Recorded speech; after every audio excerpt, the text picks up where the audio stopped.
जय हिंद, जोहार। आज हम लोग एक महत्वपूर्ण विषय पर चर्चा करने वाले हैं जिससे कि हर प्रतियोगिता परीक्षा में 2 से 3 प्रश्न आते ही हैं। ये प्रश्न कहां से हैं? इतिहास के ये प्रश्न हैं आपको ब्रिटिश काल में जो भी अधिनियम आए हैं उससे संबंधित है। इस वीडियो में केवल हम लोग अधिनियम एक्ट से चीजों को पढ़ेंगे। एक्ट बहुत बड़े बड़े होते हैं लेकिन उसमें जो महत्वपूर्ण प्रश्न बनते हैं उसी को बता रहे हैं, उसी को समझा रहे हैं, जिससे कि आप जो है विभिन्न प्रतियोगिता परीक्षा में आसानी से 2 से 3 प्रश्न कर लेंगे।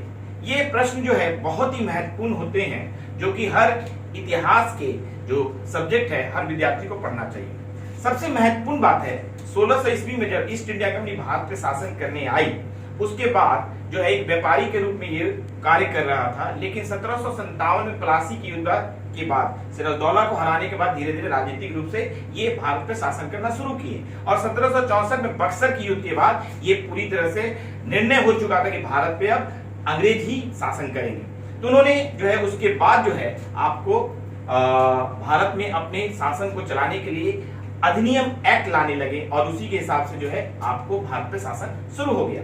तो आज मैं आपको बताऊंगा कैसे बंगाल के गवर्नर से भारत का गवर्नर जनरल कैसे बनते हैं। सबसे पहले है जब बंगाल में 1757 का प्लासी हुआ तो लॉर्ड क्लाइव जो है बंगाल का केवल गवर्नर कहा गया। उसके बाद 1773 में रेगुलेटिंग एक्ट से जो है बंगाल के गवर्नर को बंगाल का गवर्नर जनरल कहा जाने लगा और ये पहले बंगाल के गवर्नर जनरल वारेन हेस्टिंग्स से और बंगाल के साथ साथ बंबई और मद्रास के भी अधिकार इसको दे दिए गए। उसके बाद जो है 1833 में चार्टर एक्ट के बाद जो बंगाल के गवर्नर जनरल को भारत का गवर्नर जनरल कहा जाने लगा और पूरे भारत के क्षेत्र का ये शासन करने लगा और ये पहले भारत के गवर्नर जनरल जो बने विलियम बेंटिक बने। ये बहुत महत्वपूर्ण बात है। इसके बाद 1857 के विद्रोह के बाद ईस्ट इंडिया कंपनी का भारत से शासन खत्म हो गया और ब्रिटिश क्राउन का शासन भारत पर हो गया और उसके बाद 1858 में 1858 में जो भारत सरकार अधिनियम आया उससे भारत के जो गवर्नर जनरल को भारत का वायसराय कहा जाने लगा। बहुत महत्वपूर्ण है। भारत का वायसराय जो है प्रथम वायसराय जो है लॉर्ड कैनिंग था। उसके बाद हम लोग देख रहे हैं कि ये 1947 तक चलता रहा। भारत जब आजाद हुआ तो भारत का गवर्नर जनरल बना लॉर्ड माउंटबेटन। ये बहुत महत्वपूर्ण बात है। भारत का गवर्नर जनरल लॉर्ड माउंटबेटन बना और अंतरिम सरकार जो है जवाहरलाल नेहरू के नेतृत्व में चल रही थी और 1948 में भारत का भारतीय गवर्नर जनरल सी राजगोपालाचारी बने। तो आपको ये जो है गवर्नर वायसराय और गवर्नर जनरल ये सारे आपको बता दिया मैंने कब कब चेंजेस हुए हैं। अब हम लोग आते हैं एक्ट में।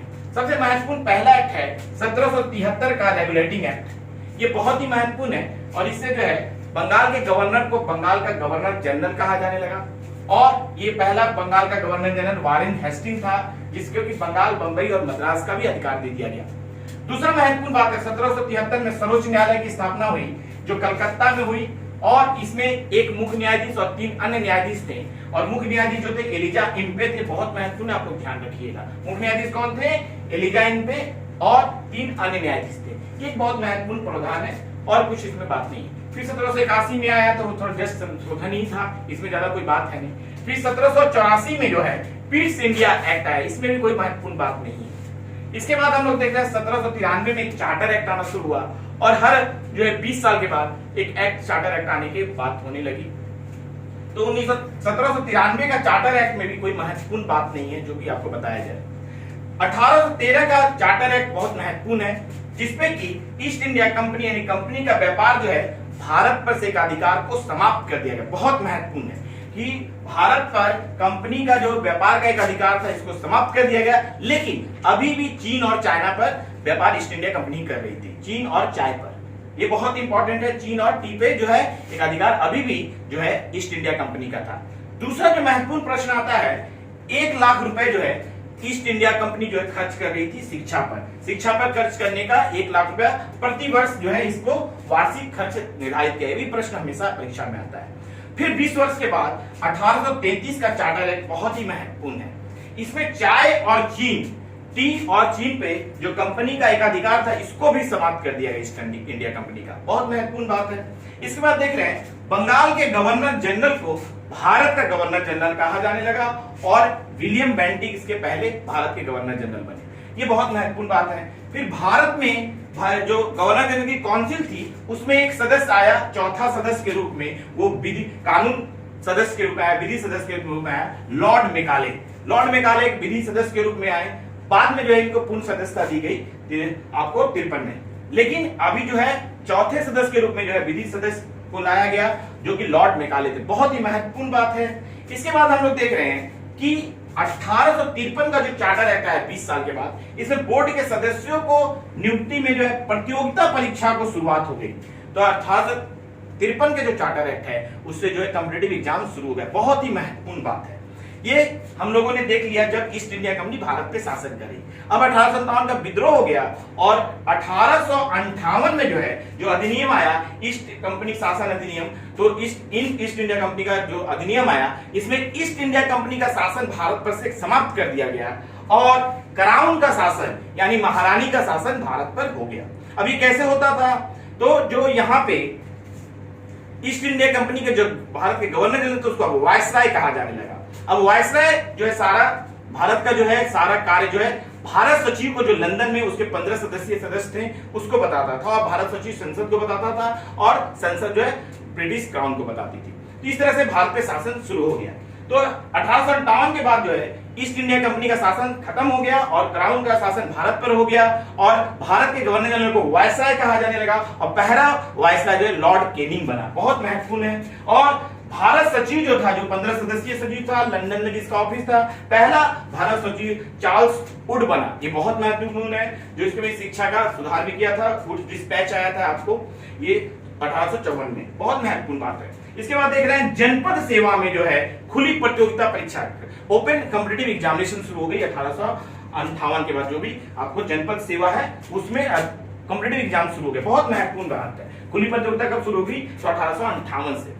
ये बहुत महत्वपूर्ण बात है। उसके बाद देख रहे हैं सबसे महत्वपूर्ण 1861 के जो एक्ट है उसमें विभागीय प्रणाली यानी डिपार्टमेंटल सिस्टम शुरू हो गया। इसी आधार पर भी मंत्रिमंडल बनता है। तो ये बहुत महत्वपूर्ण है। और गवर्नर को जो है, वायसराय को जो है आपको अध्यादेश जारी करने का और निषेधाधिकार का अधिकार प्राप्त हो गया। वायसराय के दोनों बहुत ही महत्वपूर्ण अध्यादेश जारी अभी हमारे राष्ट्रपति 123 अनुच्छेद से करते हैं। तो ये बहुत महत्वपूर्ण है। और गवर्नर जो है राज्य के 213 अनुच्छेद से करते हैं। तो ये अध्यादेश जारी करने और निषेधाधिकार लगाने का अधिकार जो है वायसराय को दे दिया गया।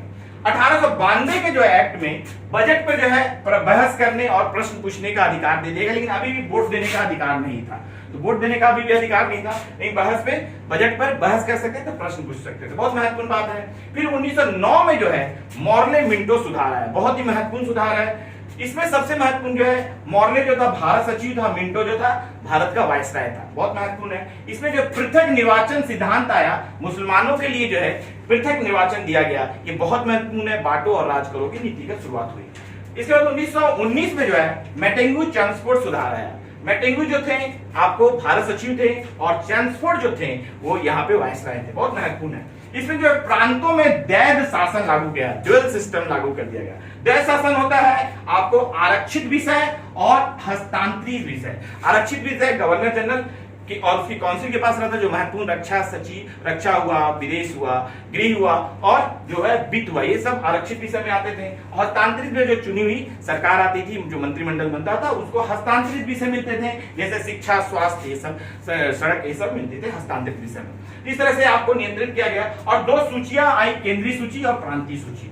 केंद्रों के लिए केंद्रीय सूची आया और प्रांतों के लिए प्रांतीय सूची है। बहुत महत्वपूर्ण बात है। इसके बाद हम लोग देख रहे हैं कि केंद्रीय विधानमंडल जो है द्विसदनीय बन गया।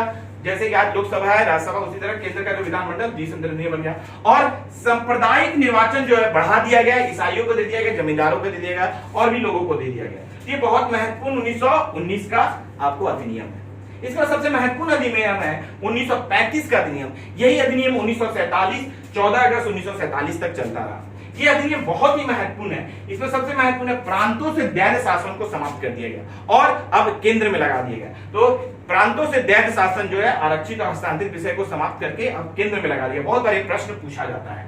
और गवर्नर जनरल और जो इसमें जो है रिजर्व बैंक ऑफ इंडिया की स्थापना की, आरबीआई की स्थापना की और बर्मा को भारत से अलग कर दिया गया। बहुत महत्वपूर्ण बात है। और संघीय न्यायालय, सर्वोच्च न्यायालय की स्थापना हुई। ये बहुत इंपॉर्टेंट लिंक। संघीय न्यायालय के निर्णय के विरुद्ध जो है प्रीवी काउंसिल अभी बना रहा गया महारानी के जो अधिकार में, जहां आप न्याय के लिए फिर से आप अप्रोच कर सकते थे। तो प्रीवी काउंसिल भी आपको 28 में आप देखिएगा। इसके बाद हम लोग देख रहे हैं कि जो भारत को 3 भागों में ए बी सी में बांट दिया गया। जो ए है ब्रिटिश प्रांत, जो 11 प्रांत थे जो आज का भारत है, और बी जो है उत्तर पश्चिम के क्षेत्र थे जो आज का पाकिस्तान है, और सी जो है पूर्वी प्रांत थे जो बांग्लादेश है। ये महत्वपूर्ण बातें जो है आपको 1935 के भारत सरकार अधिनियम में है। और 3 सूचियां थी जो कि आज भी 3 सूचियां हैं। पहले संघ सूची, इसमें 59 विषय थे, राज्य सूची जिसमें 54 विषय थे, और समवर्ती सूची 36 विषय थे। ये कुछ महत्वपूर्ण जो है, जो फैक्ट्स जो है, तथ्य जो है आपको प्रतियोगिता परीक्षा में जो अधिनियम से आते हो, मैं बताया इससे 2 क्वेश्चन जरूर आएगा हर प्रतियोगिता परीक्षा में, कभी 3 भी आ जाता है। तो आप लोग इसको, अगर वीडियो को आप पसंद करते हैं तो हमारे चैनल को सब्सक्राइब कीजिए, बेल आइकन को दबाइए, और जो भी नए वीडियो बनाना चाहते हैं हमारे कमेंट बॉक्स में कमेंट्स कीजिए। उसी आधार पर मैं बहुत सारे वीडियो बना रहा हूँ। विभिन्न प्रतियोगिता परीक्षा में जो प्रश्न आते हैं उसी को मैं बताता हूँ, जिससे कि आप अगर हमारे वीडियो देख रहे हैं तो आपको कोई किताब या किसी तरह के मटेरियल पढ़ने की जरूरत नहीं पड़ेगी। आप लोगों का बहुत बहुत धन्यवाद और बहुत सारी शुभकामनाएं।